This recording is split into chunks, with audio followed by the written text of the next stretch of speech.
Pengangguran di Indonesia terus meningkat. Berdasarkan angka dari BPS di tahun 2024, tepatnya bulan Agustus, jumlah pengangguran di Indonesia sudah menembus angka 7,46 juta sekian. Dan dari semua itu terdapat 11,28% pengangguran berlatar pendidikan perguruan tinggi, baik diploma, sarjana, master atau magister hingga doktoral.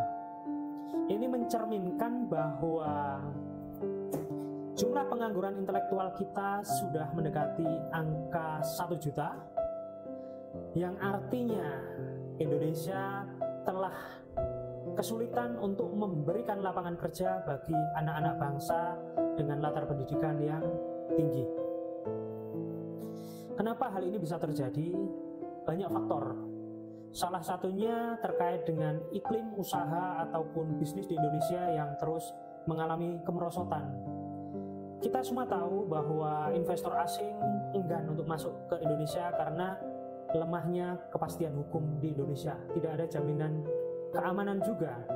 Dan yang lebih parah adalah mereka malas masuk ke Indonesia karena banyaknya ormas ataupun LSM yang intervensi di dunia kerja. Coba teman-teman bayangkan, ketika masyarakat ingin mendaftar kerja, bisa-bisanya mereka LSM ataupun ormas ini harus menjadi perantara. Kan aneh. Kalau lewat LSM ataupun ormas tentu harus mengeluarkan biaya administrasi. Ini dari segi lapangan kerja buat masyarakat juga sudah membebani, sudah cukup membebani. Masyarakat ingin mencari pekerjaan kok harus mengeluarkan duit, padahal mereka sedang kesulitan untuk memperoleh penghasilan yang layak. Yang lebih parah lagi, banyak sekali ormas ataupun LSM belakangan ini yang terekspos media, mereka melakukan tindakan kekerasan. Tindakan kekerasan memaksa perusahaan untuk memberikan THR. Ada juga ormas yang melakukan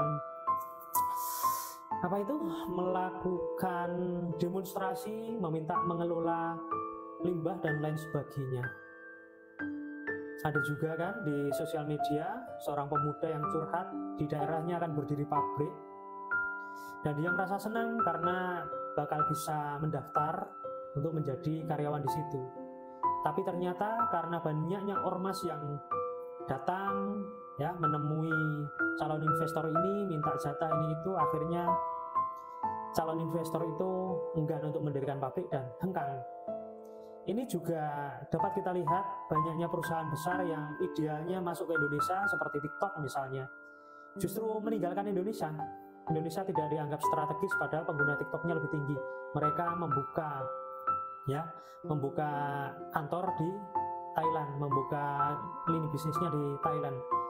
Mereka mungkin enggan karena banyaknya intervensi dari organisasi massa dan juga tidak adanya kepastian hukum untuk mengamankan usaha mereka. Jadi tolong buat teman-teman semua, kalau ingin jumlah pengangguran berkurang, kita jaga sama-sama iklim ataupun kepastian hukum di Indonesia.